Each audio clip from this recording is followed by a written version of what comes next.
Ngayon pong hapon ay mayroon po tayong tagapagsalita, part po ng ating pong round robin conference, ang pangalawa sa huling araw po ng kanilang pagbisita sa mga churches. At praise God dahil nakatapos na po kaninang umaga at mamaya ngayon po ay mga nasa iba't ibang churches din po ang bawat delegates. So meron po tayong 5 at ang napunta po sa atin ay ang ating pong tagapagsalita. Hindi po ganun kalayo ang kanya pong pinanggalingan. Siya po ay galing po ng San Mateo, Rizal. Ang pangalan po ng ating pong delegate ay Pastor A. Sambo. At siya na po ang magpapakilala ng mga gawain po sa lugar po ng San Mateo. Pastor, di ba may slide ka? Naibigay niya na po. So yun po. At sanay na sila mag-present kasi pang ilang araw na to, Pero Pastor, hamunin niyo po kami ng salita po ng Diyos. So sa hapon pong ito, tawagin po natin ating pong tagapagsalita, Pastor A. Sambo.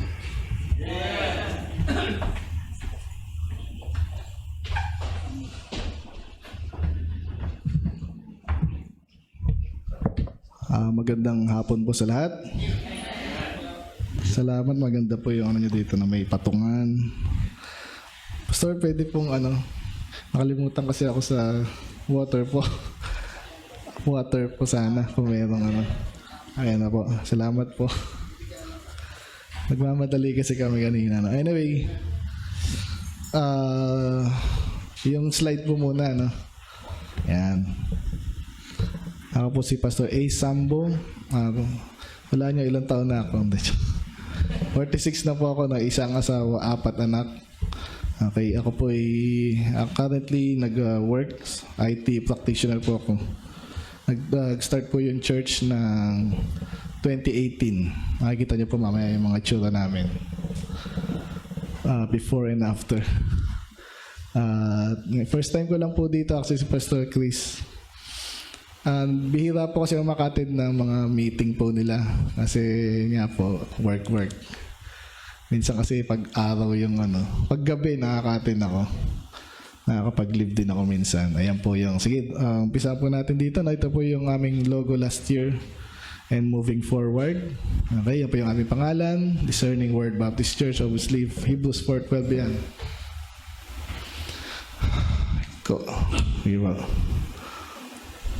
Ayan, ang aming tagline. Okay, King James Bible kami lang. Soul Winning Independent Fundamental.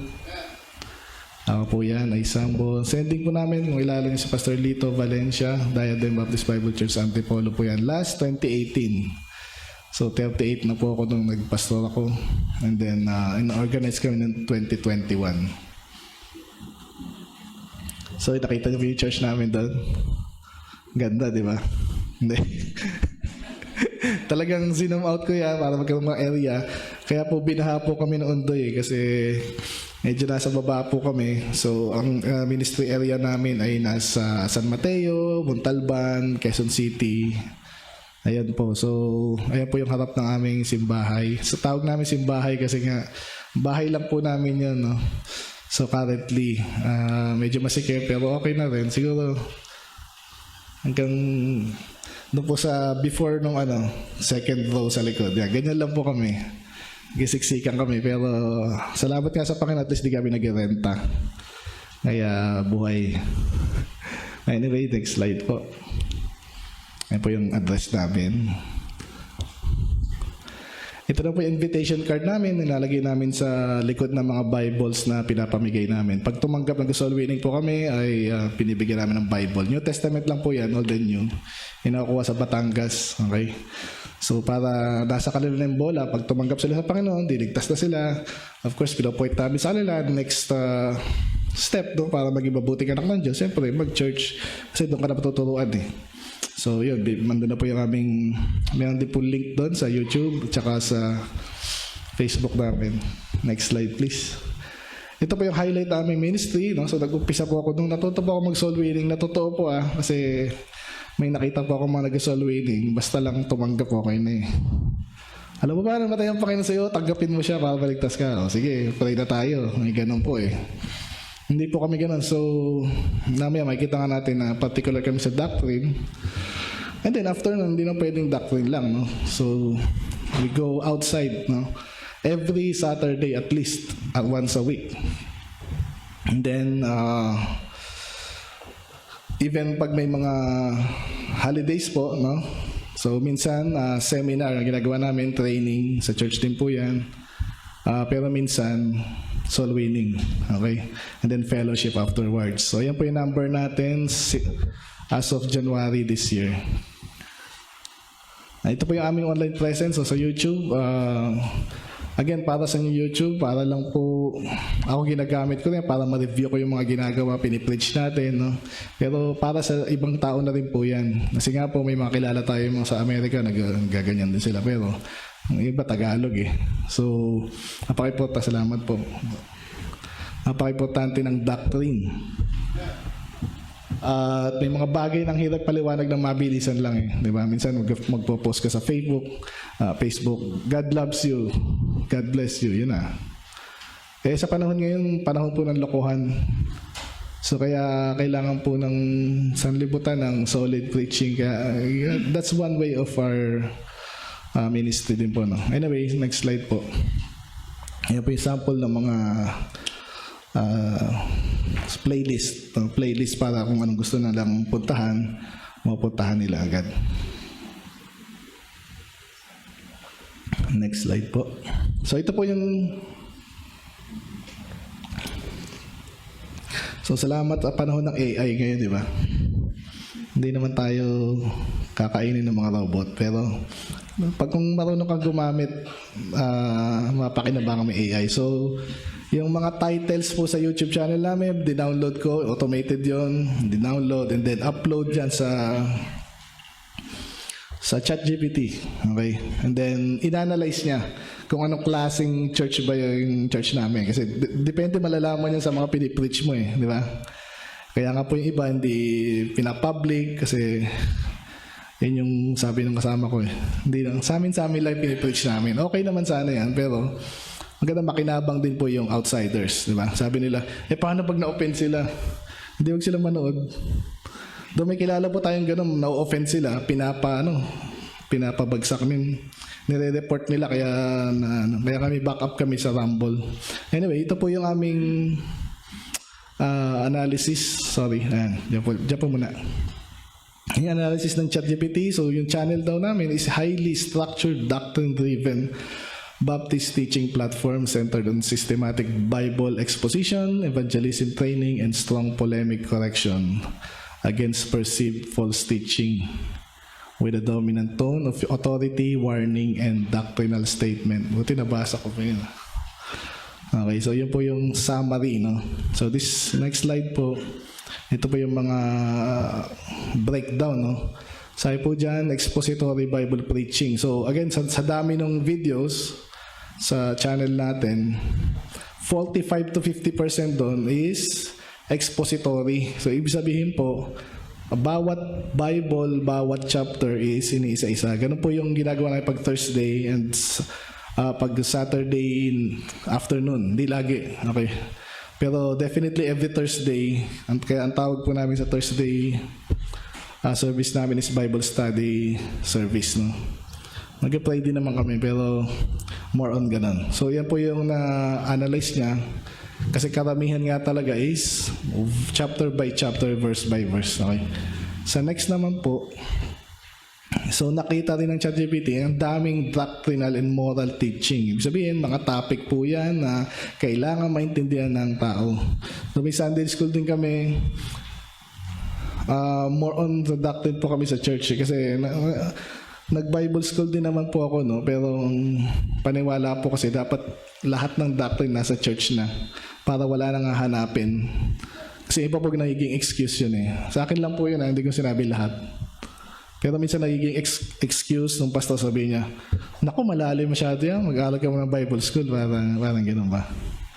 So kaya tinuturo natin lahat sa church. Sige po. And then of course, di mawala yung warning, rebuke, and polemic, no? Ibig sabihin, sa daming, dito, tinitingnan ko kayo kanina pa yung mga kabataan. Mukha naman mga bait, di ba? Hindi lahat. Kasi nagdaan po rin ako sa ganyan, mukha kang mabait dito. Kasi maayos yung base mo. Pero minsan may mga kasalanan kang kailangan bang pukpukin? So, kaya bahagi po talaga yan. So, ay nire-retain ko yung ganyang klase ng warning rebuke sa mga preaching. So, hindi lagi yan. Sa 15 to 20 lang eh. Pero madami pa rin. Okay. Next po, please. And then, around 10 to 15% naman is yung mga soul winning and evangelism training. Training po yan, ibig sabihin, tuturuan ka exactly paano gawin. Kasi po, narinig natin sa mga churches, okay naman yung mag-soul winning tayo, let's preach the gospel. Kahit kaso lang, ang problema ganito. Kahit ilang milyong beses mo marinig yun, at gusto mo nang gawin, paano ko gagawin? Yun yung personal na experience ko rin. So, china-challenge tayo. Nung gagawin ko na, sandali, anong gagawin ko? Hindi ko alam exactly paano. How to deal with alam mo na, maraming na-experience na dyan, na objections, di ba? So, kaya para tuloy-tuloy ang trabaho, no, tinuturo din natin sa iba. At even sa ibang churches. So, last na soul winning seminar namin, meron tayong collaboration sa other 2 churches. So, again, this time, gusto ko pong offer din, no? So, kung meron po dito sa inyo, no, especially Pastor Chris na nakakausapin ko, pero dito pwede nyo kasi doon po ginagaling ako kanina, Pastor Ellie. Meron, ang ganda ng ginagawa nila pag afternoon, meron silang fellowship. And then isa ginagawa nila, nagre-reflect sila doon sa na-preach ng umaga. Okay din Ngayon, nabanggit ng dalawa doon sa mga men, Pastor, maganda yung sinabi niyo na soul winning seminar and training. Kasi sila mismo alam nila, pag hindi ka na-train, hindi mo nakita example, hindi ka nang pwede mag-initiate ng ganun Kahit ano pang sumasabog sa puso mo dyan na gusto mo mag-solo, hindi ka marunong. Okay po? Kaya in-offer ko po dito yon sa basically kanina. So, walang pera pag-usapan dyan. Basta partner kayo sa amin. Sa ganitong bagay, gagawin natin yan. Madalas po ginagawa namin yan sa mga holidays. Okay? Kasi nga nag-work pa ako Pero holidays po, isang buong araw, training, and then sa next Saturday, soul winning. So sana ma-in-love din kayo sa soul winning, hindi kayong takot. No? Kasi hindi nyo alam gagawin nyo At may mga churches po ako na hinamo na ganyan. So una, tinanong ko, hindi ko na itatanungin. Kaya tinanong ko sila, may regular soul winning program ba kayo? Hindi yung every year, hindi yung tanong regular. So wala. Ano mangyayari? Paano tayo mag-soul winning kung wala tayong programa? Dapat parang, itong church niya, afternoon service, programa na yan Alam mo na yan, may pupunta, may program, yan. So dapat po may ganun. So hinamon ko sila, balita ko, naasar yung iba sa akin, nayabangan. Walang pa at least nahamon ko sila. After that, around February yun, around July, nagkaroon sila bigla. Kasi nga nahamon Andiyan naman yung training, available yan. Kung meron kang pangailangan, magtanong. Ayun lang po. So ito kasama yun sa mismong Sunday or afternoon or Thursday. So andito talaga kasi nga kailangan ng tao. Sige po, next slide please. So at this time po, hindi ako nagawa ng slides pero meron kami, ito po yung slide namin ng last anniversary. Kung okay lang pong i-play para makita rin natin yung mga pictures sa church.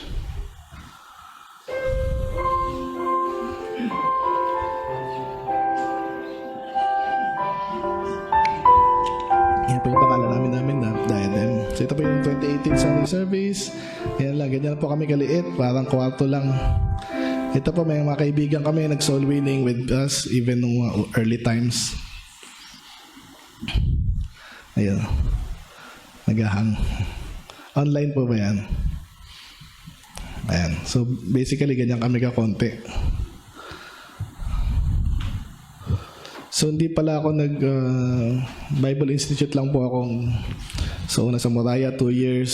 So, hindi ako nakapagtapos doon kasi nga dumating po sa panahon na napakahirap. 2:00 ng umaga kami umuwi. And then, sige po. And soul winning time kahit umuulan. And then, ito po, meron kami naging bisita sa Amerika tsaka Canada. Ito po yung Diadem Main, sumama sila sa amin. Soul winning. Ito yung mga anak ko po. Ito, malaki na to ngayon. Pianista na namin yan. Ito po yung aking pulpit. Kung napansin nyo, patungan na ng laptop. Kasi wala pa eh. After ilang months pa kami nagkaroon ng pulpit.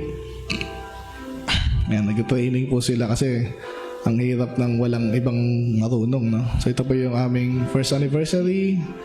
Amerikano po yan, pero missionary na din sa Pilipinas. Diadem pa kami dati, no? Si Pastor Lito po yung pastor ko. So, try natin si Pastor Lito na gumaling kasi may sakit po siya.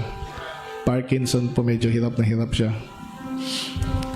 And daddy ko po nasa likod, suporta sa gawain. So dati maliit pa yung TV namin. First day nakaganyan na kami kasi hindi ko ang hirap nang wala eh.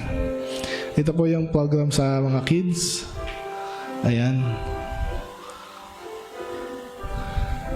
And then po may kainan po kami every Sunday after ng morning service para hindi na uwi yung iba. And then after ng soul winning, lagi may pagkain yun na sagot ng church para ma-encourage po sila. Yan po si Mrs. nasa unahan.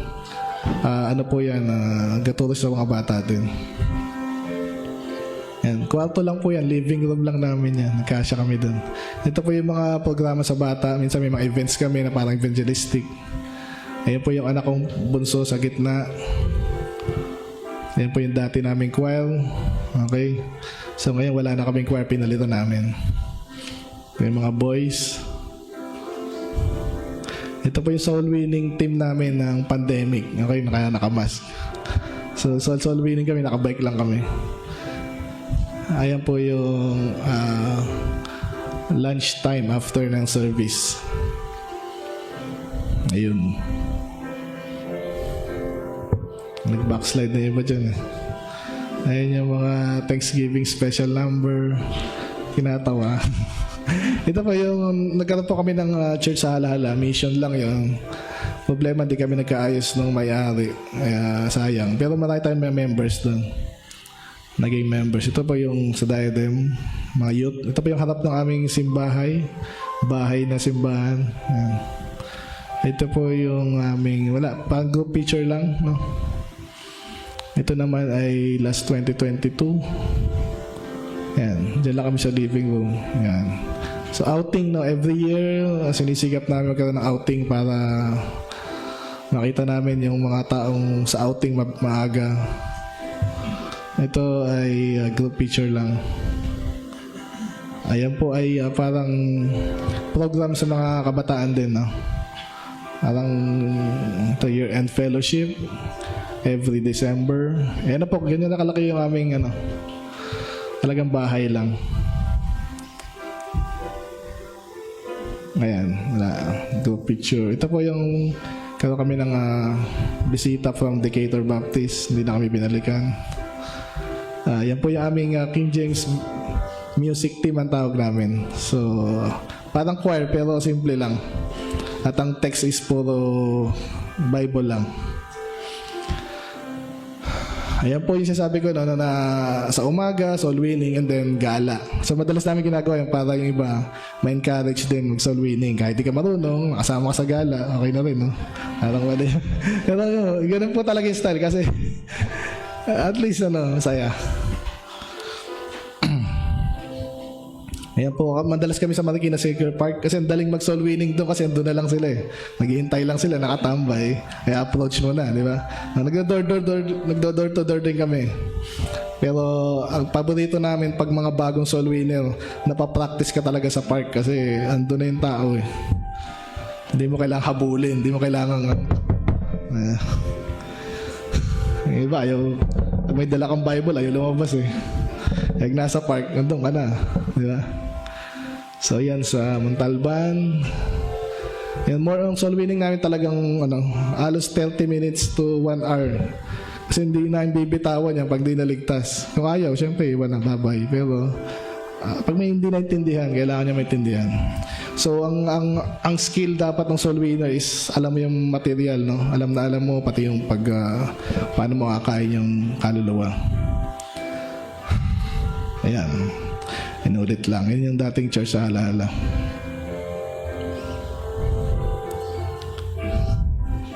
#6th anniversary. Ayan. Okay na po yan. Mga other pictures na lang po yan. Okay na po. Doon na lang po tayo sa the rest of the slide po.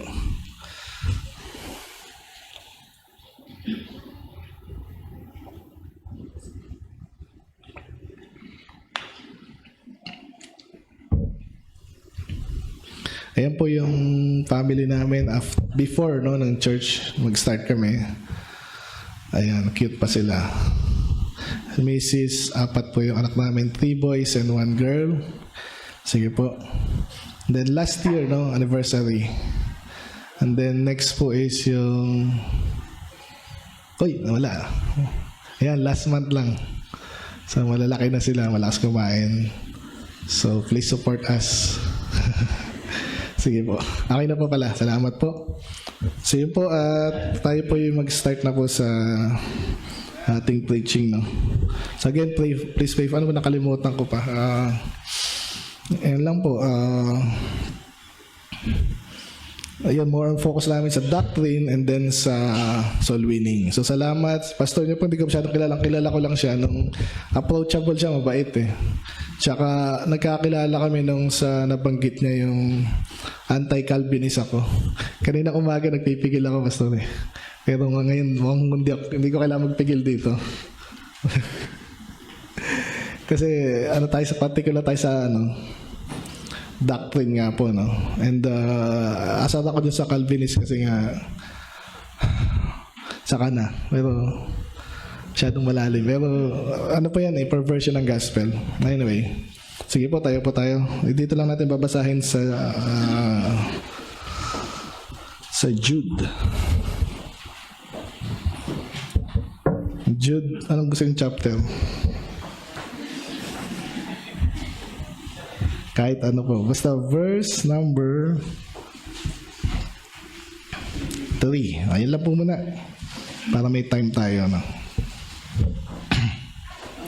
andyan na po ba kayo? Pakibasa po. Jude verse 3, let it go.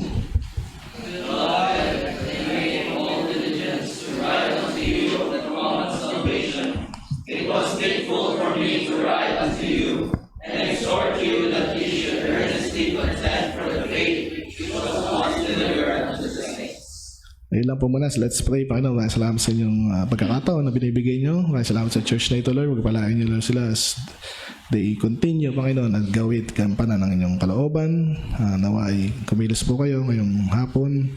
Kaya po malalati. In Jesus' name we pray. Amen. Nakaupo na po. Okay, so ang title po natin is yung pinakamahabang title po natin is Supporting Baptist Missions Without Compromising the Fundamentals. Yung medyo maikse is Holding the Truth While Reaching the World. Okay? So alam po natin sa panahon natin, ang gas-gas na to para sa ibang tao kahit mga Katoliko, kahit Iglesia ni Manalo, kahit Iglesia ni Soriano, we reach the world. Makarinig sila. Public, sabi sa Iglesia ng Soriano? Bible exposition. Ligtas ba kayo? Hindi. So, ibig sabihin, nare-reach yung mundo. Ang tanong, sa katotohanan ba? Kaya, and another, yung pinakamaiksi kong title po dito, is Blue Chip Church or mission/mission. Alam mo yung ibig sabihin ng blue chip? Sino man nag-i-invest dito sa stock market? Wala. Okay, pareho tayo. Wala tayong pera. Pero yung imagine nyo may pera kayo. Yung ibang tao po dyan, may extra pera kasi, di ba? Nakakain na sila, may bahay na sila, may sasakyan na sila, nakapag-aaral na. Ginagawa nila, nilalagay nila sa stock market. Okay? Ibig sabihin po nun, pwede silang kumita doon. Pag kumita yung mga kumpanya, pwede din sila malugi. Okay po? Kaya po may tinatawag na blue chip na company. Ito yung pag nag-invest ka doon, malamang sa hindi kikita ka. Like yung mga, hindi kasi ako pumasok dyan, pero yung mga kaibigan ko, office mate ko dati na nag-invest dyan, ay, minapakinggan ko lang sila eh. Ay, tumaas yung bili ka na lang doon. Ay, lugi. Mumura pa yun, lugi ako. At ang narinig ko sa kanilang isa sa mga blue chip church sa Pilipinas, yung, hindi ako nagpo-promote pero sabi nila, Universal Rubina, kilala niyo ba yun? Ang daming produkto niya, halos lahat ng ano eh. Sa ketchup, sa chips, kahit ano na. Spaghetti, kahit ano. Kay ano yan, kay sino ba yan? Si Yochenko. Gokong Wei. Okay. Robinsons, sila rin may-ari ng Robinsons. Anyway, so para tayo, kaya ang message natin ngayon, saan ako mag-i-invest? Ang dalas din narinig natin kasi yung iba naman, mga scammer naman, di ba? Bigyan mo ako ng 10,000 ngayon, next week, 10,000 na yan. Mga scammer naman yun. If something is too good to be true, it probably is. So mag-iingat kayo doon. Ngayon, sa church, gawain to ng Diyos eh. Pag nilagay yung pera mo dyan, huwag yung kukubra kay pastor ha. Ang Diyos ang magbabayad sa atin. Tandaan niyo pa yan. At biblical po yan. Kaya pag-usapan po natin, bakit ba ako dapat mag-support sa church? Okay, aminin ko po, sinabi ko nito sa kabila, sabi ko po, nung nag-umpisa po kasi yung round robin, 22 years, nasa Diadem na po ako. Pero bata pa ang Kristiyano, siguro 2 years pa lang ako sa Diadem. Okay. So, siyempre, nag-aaral pa nga lang ako mag-tithes. Nahihirapan na ako, tapos may additional pa. So, offend ako nun eh. Sabi ko, ano ba ito? Naman ang pasukan ko. Pero nung nakikita ko na totoong tao itong mga to, yung pumupunta sa amin, nakakausap ko yung mga missionary, mga totoong tao naman to, ano ba to? Ano ba to? Parot? O walang makuha ang trabaho ba to? So sinusubukan ko kasi ganun po ang klase ng tao, hindi ako yung mabilis maniwala lang. Alam niyo po yun. Pero nung napagtanto ko, after how many years, totoo pala to. Hindi na ipagloko ng Diyos. Tapos binabasa ko sa Bible kasi kung scam to, hindi naman ako masyadong matalino, pero believe ako sa sarili ko, medyo lang, sakto lang. So kaya ginagawa ko, yun ba talaga sinabi? Parang biriyan. Yun ba talaga sinabi? Totoo ba yung tithes? So may marinig ka sa iba na hindi na totoo yan, sa mga Hudyo yan. So basically, yun nga, natutunan ko, napagtanto ko na yun nga po.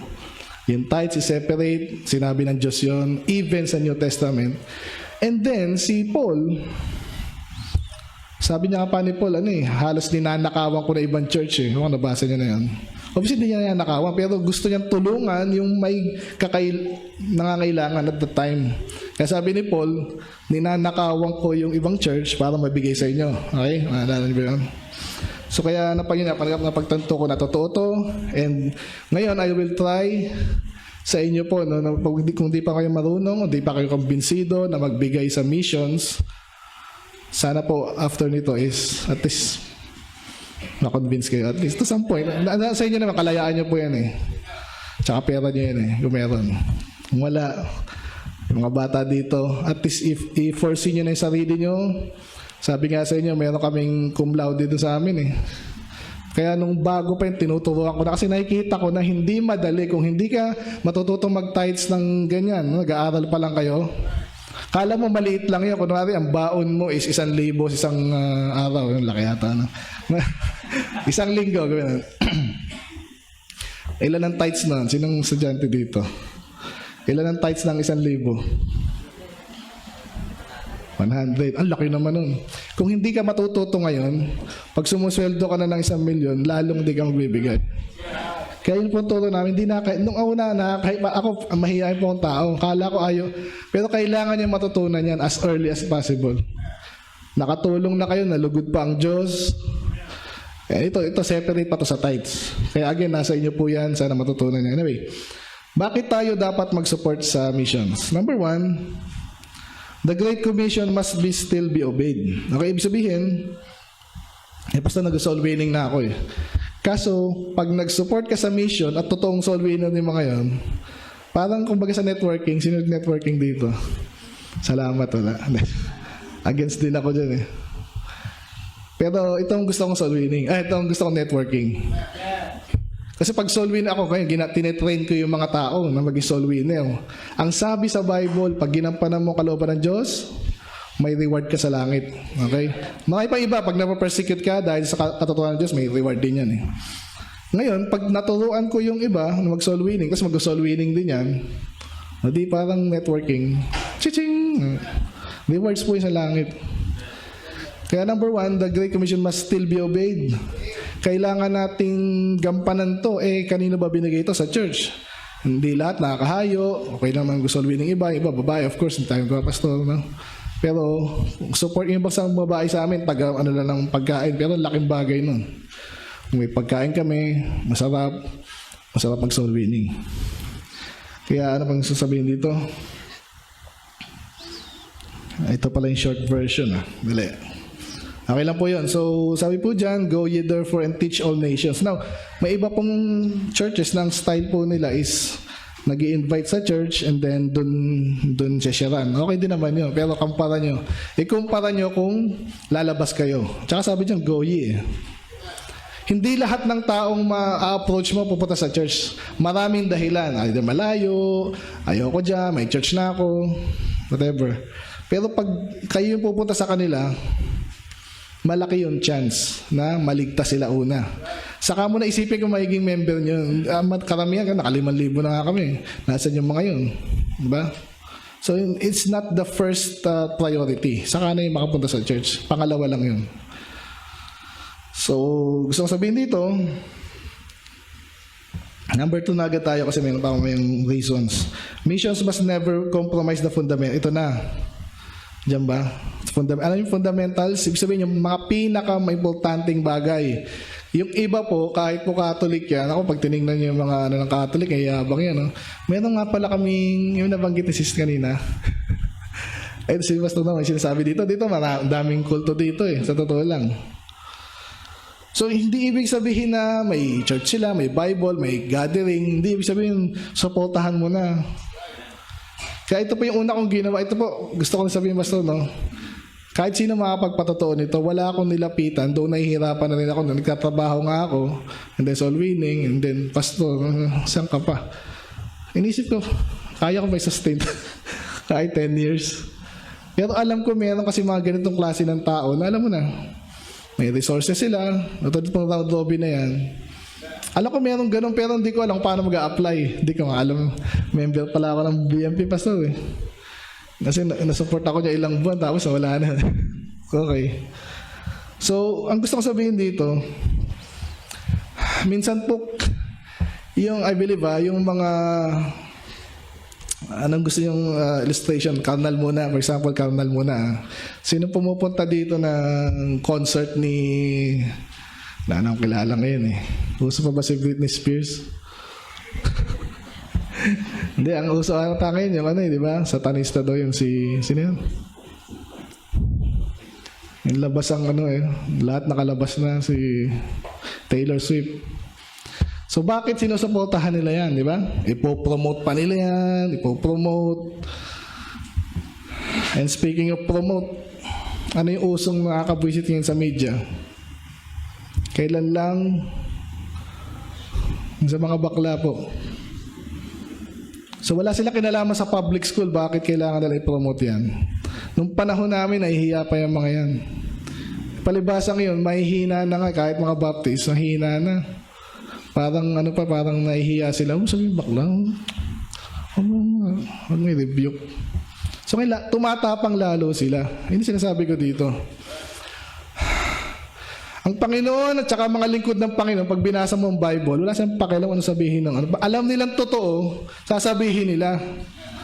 Kaya tinatanong ko po, so yung lahat ng, pag tinignan niyo po yung YouTube namin, lahat ng controversial topic ando na. Para makatulong po tayo sa society. Kasi ngayon, binabaliktad na tayo. Pag hindi ka kampi sa bakla, ikaw pa yung masama. Ang tindi na ngayon. Paano yung mga kabataan natin?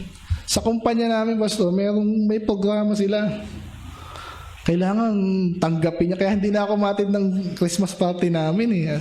Ang sakit sa mata. Puro bakla yung mag-ano doon. Magagawin ko dyan. May raffle doon. Sa kanila na yun. So siya sabi ko dito, dapat kung mag-mission ka, una, ikaw hindi ka compromiser. And then, kung magsusupport tayo, ngayon, medyo nasobrahan din pa ako dito nang aminin ko sa inyo. Hindi ko alam para mag-start ng support, no? Kasi lahat na parang wala akong makita ng church ay support. Pero ngayon, medyo may compromise din kami. So, may nag-support kami ng 3. And then, binawasan ko ng isa kasi hindi pa talaga ano yun. So, binawasan. And then, pinalitan. And then, binawasan ko ulit kasi ang hirap mag-support. Kasi pag nagsusupport ka, ganito yan eh. Kung anong ginagawa mo dapat, yun din ginagawa nila. Eh, ba't mo susupport yung iba ginagawa, di ba? Or, hindi nagtatrabaho. Si Pastor dito may mga comments siya dating gano'n, may kasi isang silid na missionary, may wala daw mai-report, ilang ba naliligtas dyan, ilan na baptize, sabi niya, pambira, anong ginagawa dito? So dati bata pa ako, pero na-recall ko yun. Oo nga, no? Kahit saan yan, ito, sino malaki sweldo dito? Taas kamay. Sino yung malaki sweldo? Just think about it, malaki yung contribution niya kasi sa kumpanya. Ganon din po sa church. Kung may, hindi ako nagpapatas ng support, pero sa inyo na yun. So missions must never compromise on the fundamentals. Kasi sabi ka 1 Timothy 4:6, ang sabi doon, take heed unto thyself and unto the doctrine, continue in them. Okay? Pag nagbago ang doktrina natin, nagbago ang Bible natin, ang laking compromise na agad nun. Nag-ikot po ako doon sa area namin, 4 na baptist yung napuntahan ko, Pastor. And then, isa sa mga tinanong ko sa kanila, King James ba kayo? Or King James only kayo? Sabi nila, yung 2 doon sabi, ako gamit ko King James, pero yung ibang member, bahala sila kung nang gagamitin nila. What in the world? Pwede ba yun? Ano, perfecto ba yung Bible o hindi? Pag ganyan, nag-iinit na po ulo ko, sa totoo lang. Sa pinupukpuk ko, I mean, gaano kahirap intindihin na ang salita ng Diyos perfect. Ito, may sikat na hindi ko napapangalanan na. Nasa ibang church ako eh. Pero itong sikat na Baptist na to, preacher, sabi niya, hindi raw perfect ang King James.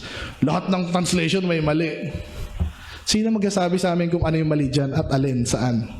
So, sabihin, it's up to us. Ito mali ito tama to. And then yung nag-criticize sa kanya, sabihin niya pa, ako nagturo ako ng ganyan. Aniwala kayo. Never compromise on doctrine. Alamin niyo muna yung totoo, and then saka may preach. Kung di mo naintindihan, huwag ka muna makisawsaw. Okay lang yan. So ganyan po ba yung mission na sinesed natin? Yung bandang huli, iba na yung tinuturo. Sana po hindi. Galatians 1:8, sabi dyan, but though we or an angel of heaven preach any other gospel, ang sabi doon, let him be accursed. Sinortcut ko na lang po, no? Matindi po yung accursed. Sabi, sumpain yan. Isa lang ang gospel. Ilan po ang gospel? Sabi ng iba yung gospel sa Hudyo, iba sa Kristiyano. Ako kung narinig nyo na yan. Isa pa yan, nag-iinit ang dugo ko dyan. Marami pong baptist na ganyan na. Pag end times na, iba na yung gospel. Bakit? By works na daw. So sana po, bilisan ko na lang po ito. Basta ang idea dito, walang compromise sa fundamentals. Sabi po sa 2 Timothy 4:2 and 3, ito po yung aming sa first anniversary namin, ito yung aming topic. Preach the word.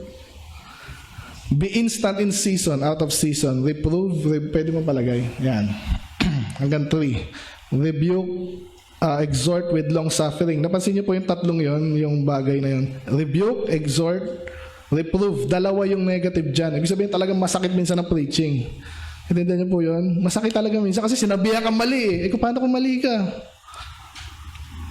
Mananatili ka ba kung mali ka talaga doon sa position mo kung mali? Sana hindi. Ano sabi ba dyan? For the time shall come when they will not endure sound doctrine. So yan po yung sample lang po no, sa mga lingkod ng Diyos or mission na church na dapat ang suportahan kasi hindi sila nag-compromise. Maniwala kayo kaya daming klase ng churches ngayon. Inunti-unti sila. Muna sa music muna yan. Mamaya sa subversion na. Mamaya sa damit na. Ganun lang yan eh. Madaling magsabi Kristiyano ka. Pero even sa biblical times, ang dami ng pinokorap. Pati nga salita ng Diyos, kinorap eh. Paano nila ginawa yan? Unti-unti. Sa panahon natin, nabanggit ka na yung sis, di ba, NIV. Ay, yan ang una kong Bible. Kasi ang ganda ng ano eh. Yan ang National Bookstore. So, anong pipiliin mo? Pero nung inaaral namin, si Pastor, Pepe King James, nung nagbabasa ako, ang sabi sa NIV, Sabi ni Jesus daw, sabi, I must be about, ang sabi niya sa NIV, I must be in my Father's house. Ang sabi sa King James, I must be about my Father's business. Magkaiba ba yun? Laki, di ba? Yung isa nasa bahay lang. Yung isa nasa mga bagay na pagkakabalahan ng Ama. Business eh. So doon ako nagising, ibang kaiba to. And then nag-research pa ako. Si Pastor matibay naman sa King James pero hindi niya inelaborate eh. Pero hindi ako hindi ako nakontento doon kaya nilaliman ko. And I would say, isa sa mga pinakaimportanteng bagay. So pangatlo po, we should support faithful separated missionaries. Kanina yung doctrine of fundamentals. Ngayon naman, siguraduhin mo yung may baka mga Baptist pastor na ang buhay, alam mo na, hindi kaaya-aya. Ibig sabihin, ang daling katisuran. Ibig sabihin, ano ba ginagawa niya pag Saturday night? Ano ginagawa niya pag ano? Yung ba support natin? Kaya po ako, kahit mahirap minsan, trabaho, pastor, okay na rin yun. Parang sabi ng elit ni sis kanina. Ang hirap naman, buong mundo. Sorry, buong araw sa church na lang. Bata pa ako nung naano ko eh. Nung na-realize ko, ano ba gagawin ko sa bahay? Naglalaro ka lang. Di ba? Sa church ka na lang. Total, kompleto ang learning mo dito kung nakikinig ka.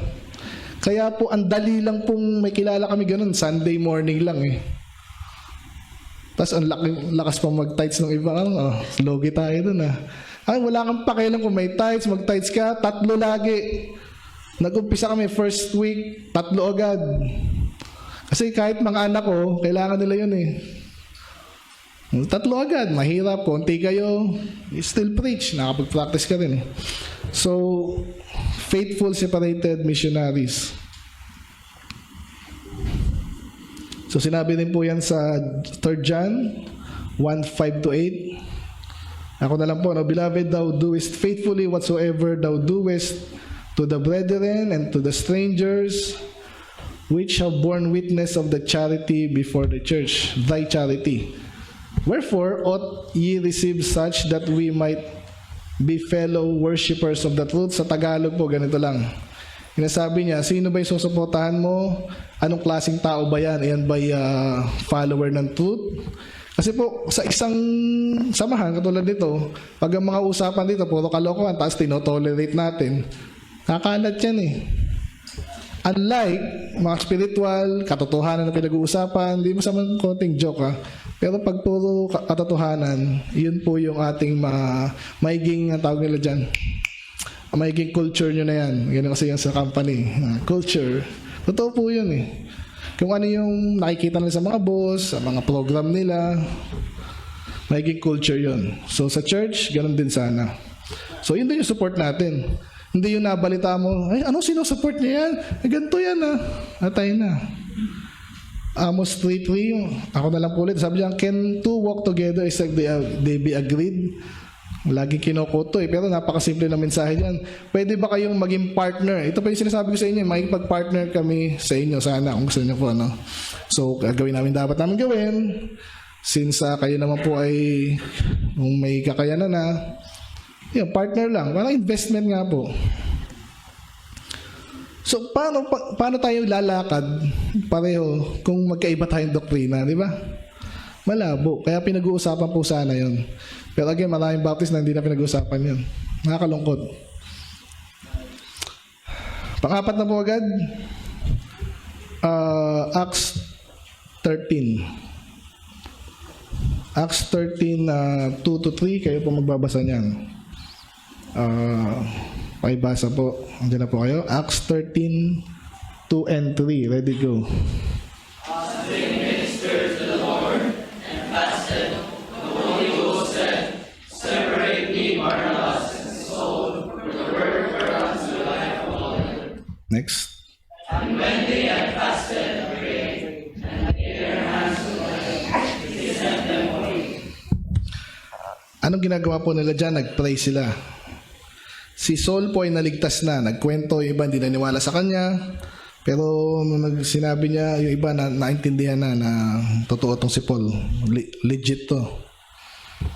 Ngayon, sino po nagsabi na separate me, Barnabas and Saul? According to verse 2.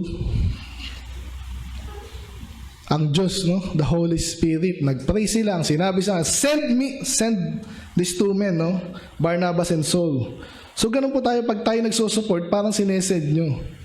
Pinapanalangin nyo, and then, kasi meron silang kailangan gawin. Tinawag ko sila, kita nyo naman, kaya nilang gampanan yung dapat nilang gampanan. Anong ginawa? Ayun, nag-lay hands. Hindi po ito sa Pentecostal, ha? Ibig sabihin lang nun, tinalaga sila, susupport ka namin, ganito gawin nyo, go! So may partnership. Nakita nyo po yun, hindi yung, bahala ka lang, kailangan mo. O yan, ha? Huwag ka lang magreklamo dyan, ha? Hindi ganun. Kung alam mong kaya niyang gawin yung dapat gawin, the more na nag-i-invest nga, okay? Acts 27. Ito yung medyo may kinalaman din sa point, no? Hindi, meron talaga. Ano yung point natin? The early church sent godly men. Hindi kahit sino. Kilalang tao to na matino. Ang example po dyan, si Paul, and then sa Acts 20, nasabi ko na, no? Ang kausap niya po dyan, mga Ephesian elders, mga pastor basically. So magpapaalam na siya kasi feeling niya hindi na siya makakabalik kasi alam niya na pupunta sa Rome. At malaki yung chance na patayin siya doon, no? Kaya nagpaalam siya. Ito yung iba sa sinabi niya, no? For I have not shunned to declare unto you all the counsel of God. Ibig sabihin, again po yung ibang pastor, iba tinatago nila yung ibang doktrina. Ay, huwag natin pag-usapan yan, hindi tayo matatapos. Kung meron tayong isang taon, hindi matapos yan. Kahit isang oras na mag-usap tayo dito, matatapos tayo. Ganun po eh. So, pero ang example ni Paul, ganun ba si Paul? Ay, huwag natin pag-usapan yan. Alam niyo, may mga sekreto kung ako lang nakakaalam eh. Ganun ba? Sinabi ni Paul. May nagsabi sa akin yan, mga dispi. Yung mystery daw, na kay Paul daw. Kasi pag tinignan mo yung context, lahat nga ay nireveal sa lahat eh. Kita niyo yan? So, ang gusto natin yung mga missionary or partners sa ministry, walang hiya. Parang ganun. Hindi siya nahihiya kung ano sinabi sa kanya ng Diyos, sasabihin niya. Pag-counsel, ito po yung mga either iniisip niya or yung wisdom na sinabi niya sa kanya.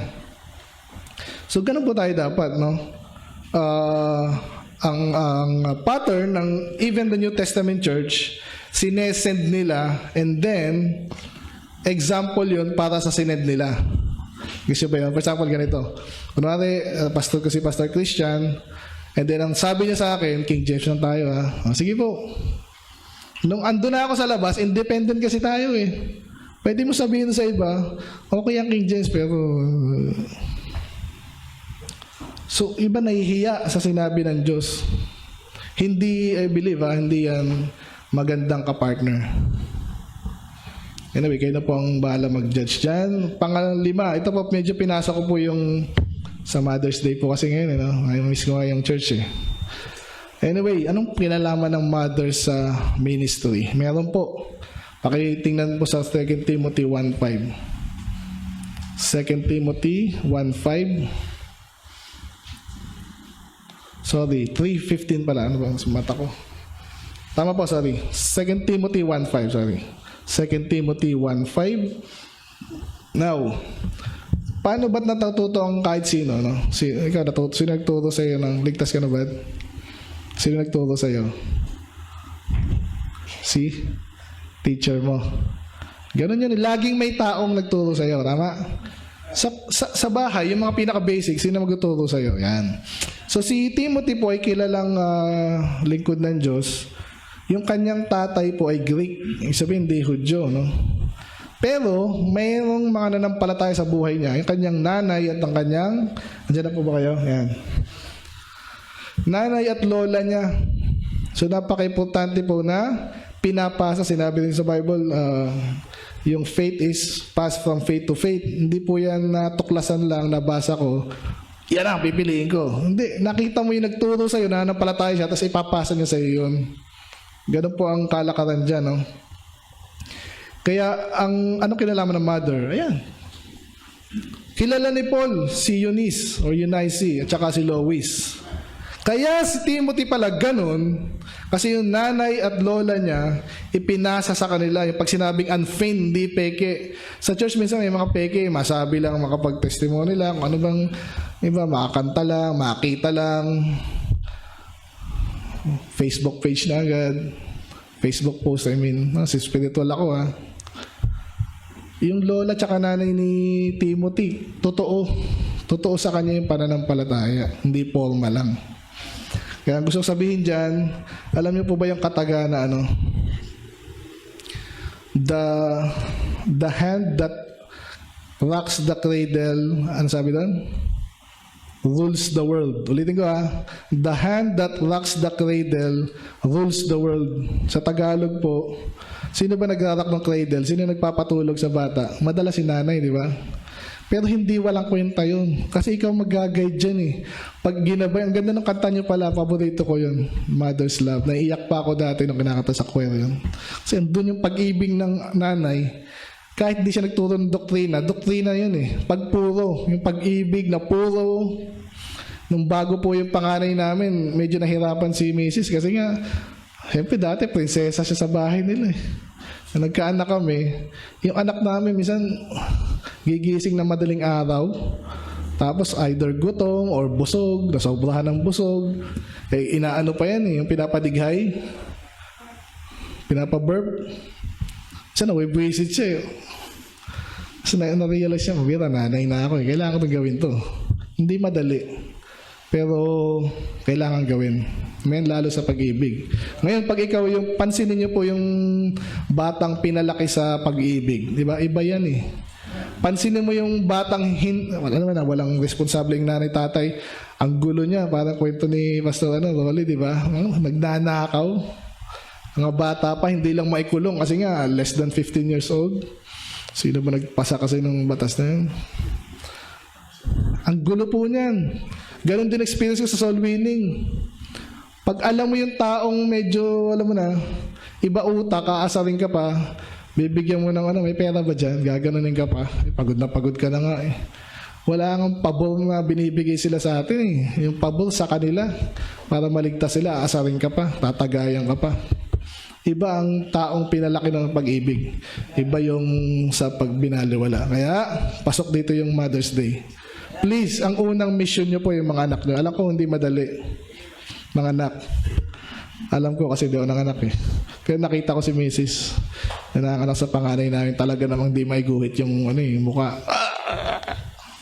Hawak-hawak ko yung niya inarti ka ba? Hindi, totoo talaga.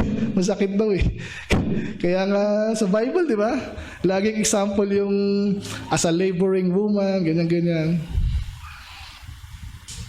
So pasok po yan sa mission natin. Mga nanay, magtulungan po tayo.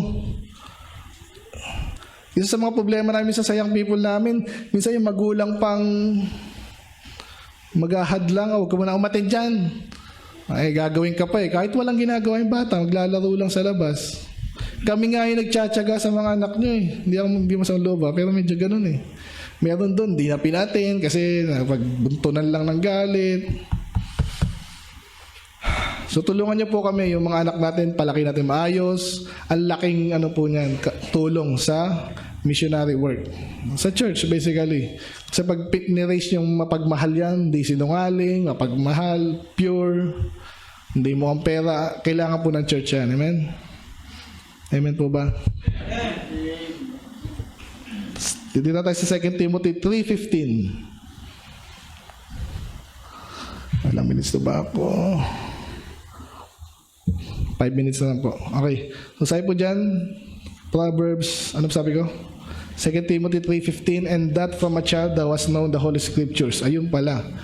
Ang mabuting magulang, bata pa, tinuturoan na ng Bible. Ganun kasimple, pero minsan di nasusunod. And then sa Proverbs 22:6, train up a child the way that he should go, And when he is old, he shall not depart from it.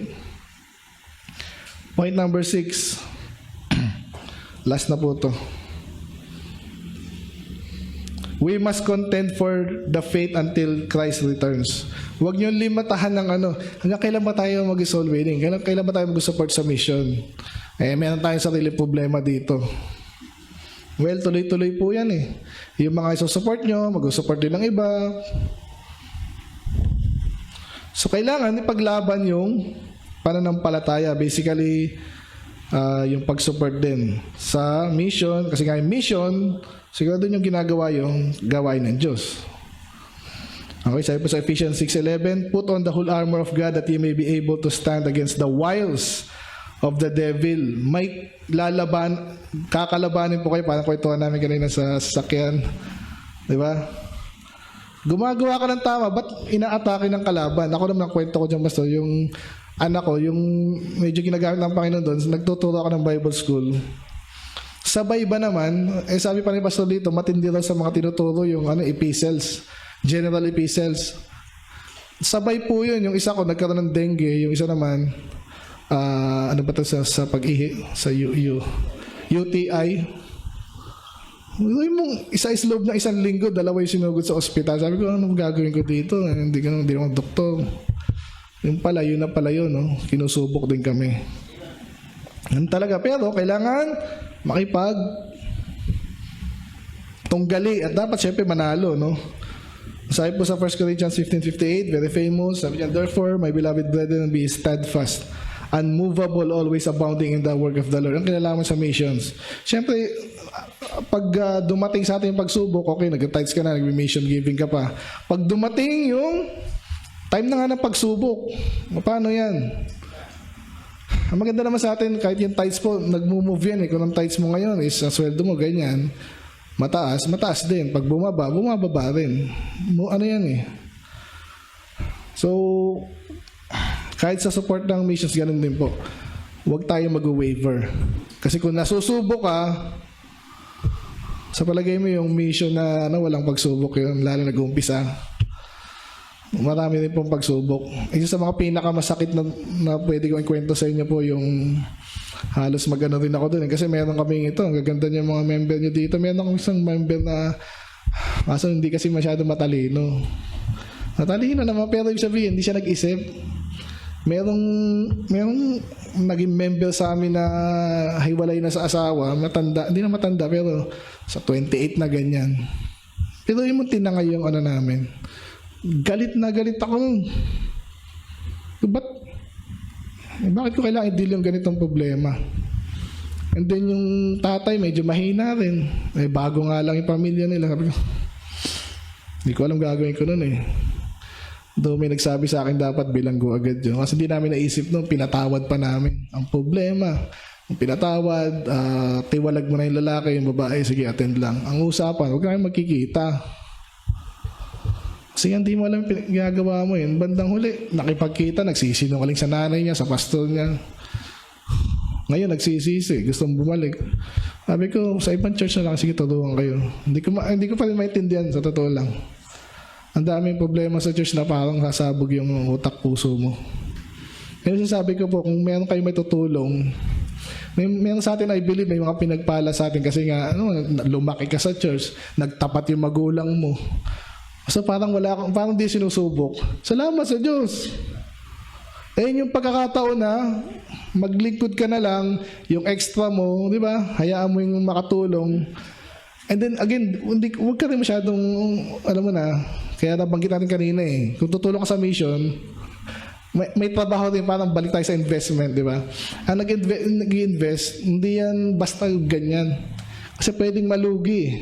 Ang ginagawa niya mga maayos na investor, kinikilala nila yung kampanya. Pag nagkaroon ng change of leadership yan, yung iba dyan, nagwi-withdraw. Ay, naku, hindi ako tiwala dyan. Ganun po yun. So, ganun din po nasa inyo po yun. Nasa kamay niyo naman yun eh. So, kaya involve sana kayo. Pag may chismis, pero ganun po yun eh. Pag may chismis dyan na, Pastor, yung support natin, ganito daw ah. Sabihin nyo, karapatan nyo yun. Kung kailangan yung ikat yung support sa hindi naman nagtatrabaho, nasa inyo. Anyway, Nabanggit ko lang po yun. Kaya be faithful, Revelation 2. So ang natin, Revelation 2:10, sabi diyan, be faithful unto death and I will give thee the crown of life. Yung nag-ordain po sa akin, nag-lead ng ordaining council sa amin si Pastor Padua. Yan ang kanyang sabi niya, patay kung patay. Kasi kung maglilingkod ka, mag-uumpisa ka pa lang ngayon, tapos ganyan ka pa, half-hearted ka. Tapos iniisip mo lang, pag nahirapan na ako, ito yung backup plan ko. Hindi dapat ganun. Ang mission natin, patay kung patay, tiwala sa Diyos. Okay, tapusin na natin. Sa panahon natin, kailangan pa rin ng mission. Kailangan ng gospel. Marami na nag-preach Ayun nga Ako po, pag minsan may nag-solve sinasamahan ko, sablay. O sinong gagawa ng maayos na work? Sige nga. Hindi siya, turuan ko na lang. Paano mo tuturuan? Hanggat maaari, ikaw na. And then kung meron tayong mapagkatiwalaan, sound doctrine, separated churches, faithful missionaries, ito yung mga kailangan ng church. Godly homes. So, support po tayo. Again, nasa inyo po yan. Aralin nyo kung ano yung sa inyo ilalagay yung resources nyo. Yun lamang po. So, pray for us. And then stand firm on doctrine. So basically, lahat ng member dapat matalino, godly. Nabagit natin kanina yung mga nanay. Ang laki po ng contribution nyo. Basta ilagay nyo po yung sarili nyo sa Ang next naming seminar is yung anti-feminism. Kasi kaya, ang dami rin nasisira dahil doon. No? So yun po, we love you all. Salamat po nakapunta ako dito. Nakikita ko lang dati kay social media. Pero salamat. Sana naging pagpapala rin po ako sa inyo. Hindi na kailangan matapos dito. Pwede tayo mag-chat. Communicate lang po. No? Especially nasabi ko po sa Soul Winning Seminar. Ang ganda pa, aganda po. Yun lang po lang. Kayo pong pray muna tayo. Panginoon, salamat sa opportunity, Panginoon. Kayo pong kumilos. Kayo po nakakilala sa inyong lingkod, Panginoon. Napakalimitado ng aking kakayanan sa pagkasalita at everything else. I pray for this church na maging kapartner namin. Maayos na kapartner, Panginoon. Seryoso kami sa gawain. And therefore, lahat ng bagay, aralin namin kung paano lalo kami mapaglingkod sa inyo. Yung mga baguhan, Panginoon, bigyan niyo siya ng katalinuhan. Piliin nila yung mga dapat na piliin, lumago, magstay, and then mag-grow. At yung mga pinagpala niyo na especially, spiritually, I pray na ito po yung next step, hindi pa sila involved sa missions. I pray kayo pong magkagabay sa bawat isa. Ilang po, Lord, kayo malalati. In Jesus' name we pray.